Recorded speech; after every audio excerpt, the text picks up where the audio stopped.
My family sat me down over dessert and said, "Your sister will move into your apartment. You can sleep on Jason's couch." But they had no idea I already signed papers for a home they'll never touch.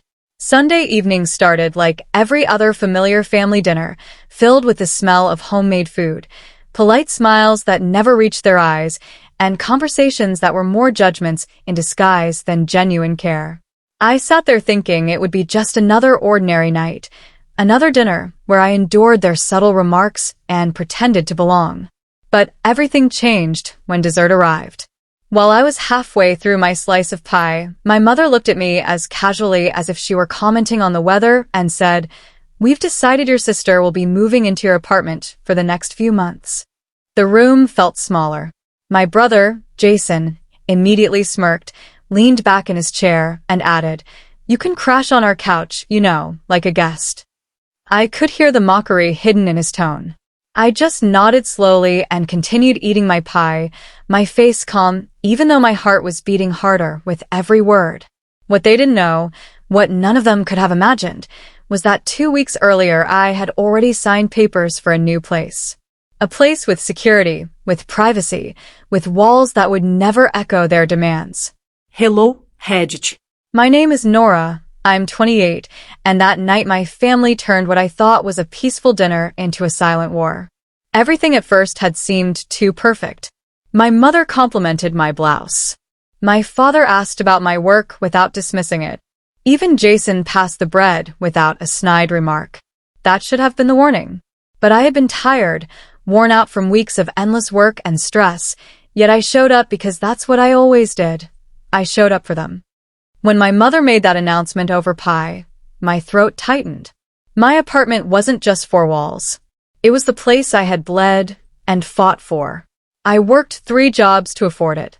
I cried the day I held the keys in my hand. It was my safe haven, my hard-earned independence. And in a single sentence, they tried to take it from me. Emily, my sister, still glued to her phone, looked up briefly and said with a careless laugh, "I'll need the bigger closet. My stuff won't fit in the small room. Hope you're not too attached to things." Jason roared with laughter. My mother gave Emily a gentle warning to not be rude, but I could see the proud smile hiding on her face. My father didn't react at all, as if this entire decision had already been finalized without my voice.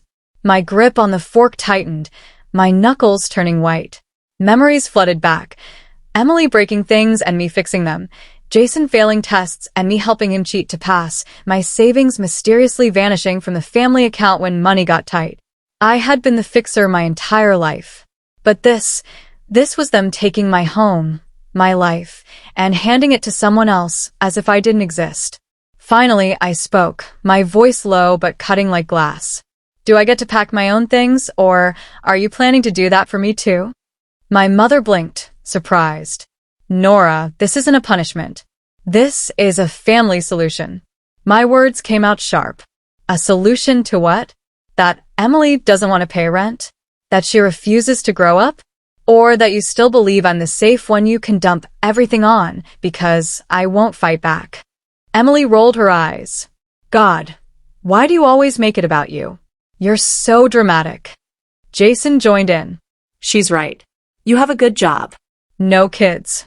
No real responsibilities. You're acting like someone's taking a mansion from you. It's just an apartment, Nora. "My apartment," I snapped. Mine. Paid for by me. Maintained by me. Every inch of it earned by me. But sure, let's call it just an apartment. My father's voice finally cut through. "Enough, Nora. We're trying to have a civil conversation." I stood up, my hands trembling but my voice steady. "No, you're trying to quietly take over my life. And I'm finished sitting still for it." I reached into my bag and pulled out an envelope I hadn't planned to reveal until later, the deed to my new apartment. I placed it on the table slowly, letting the paper speak louder than my words. They all stared. My father asked, "What's this?" I looked at him directly. "That's the deed to my new place. A building you can't enter without clearance. A concierge who doesn't admit unregistered guests.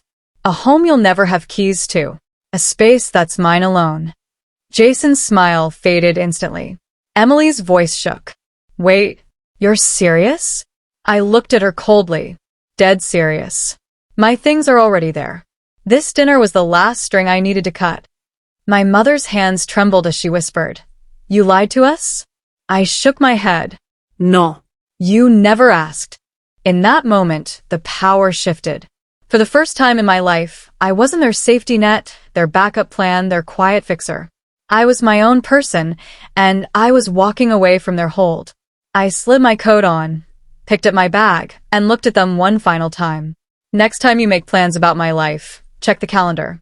You're already too late. Without another word, I walked out.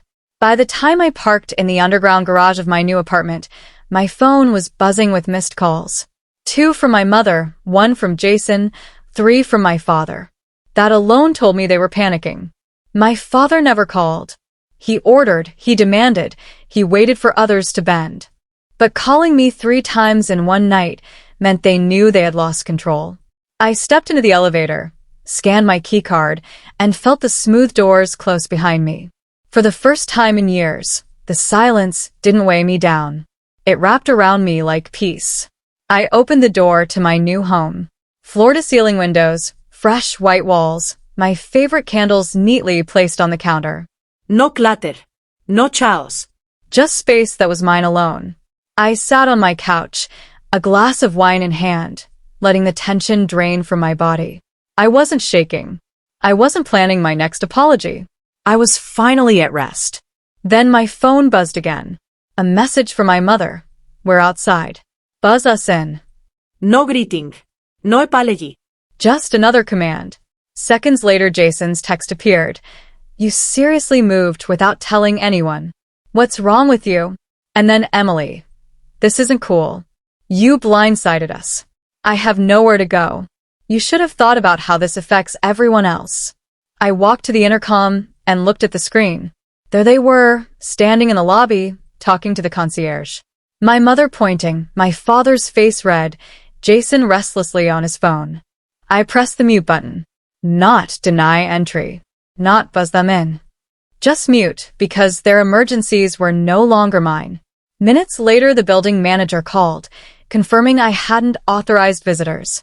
That's correct, I told him calmly. They're not listed. They never will be. For the first time, the balance had shifted. They were locked out. I was inside. They had no keys, no access, no power. And I felt free. Within a day, the story changed. Suddenly, I wasn't their daughter who had been pushed around for years. I was the villain who abandoned them. Calls and messages poured in from relatives and family friends, repeating the same lines. They're your parents. Blood is thicker. Emily needs help. You shouldn't turn your back. But none of them asked what I had been through. None of them asked about the years I had sacrificed. By Tuesday, they even showed up at my workplace. My mother in a pastel sweater, Jason pacing beside her, Emily dressed like she was filming a documentary about her suffering. They never made it past security. I had left instructions. No contact. No exceptions. Later, Jason sent a final message. You'll regret this when no one picks up your call someday. But I didn't regret it. I felt relief. Because for years they had used guilt, fear, and shame as weapons. Now they had nothing left. I was untouchable. That night I lit candles, played my music loud, took a long shower, and stood on my balcony watching the city glow. For the first time in my life, I wasn't the guest in my own story. Months passed. I redecorated every inch of my apartment, got promoted at work, spent my time exactly how I wanted. No family dinners. No sudden emergencies. Silence wasn't lonely anymore. It was sacred. Until one rainy afternoon in March when I found an envelope in the lobby slot. My mother's handwriting. Inside was a birthday card. The front said to my firstborn. Inside, we still love you. Emily's doing better. Let's start over. We miss you, Mom. No apology. No accountability. Just a reset button, as if everything that happened was a small misunderstanding. I folded the card back into the envelope. walked it to the garbage chute, and let it fall with a metallic slam. And for the first time in my life, it didn't feel cruel. It felt final. Because I wasn't their fixer. I wasn't their backup. I was free.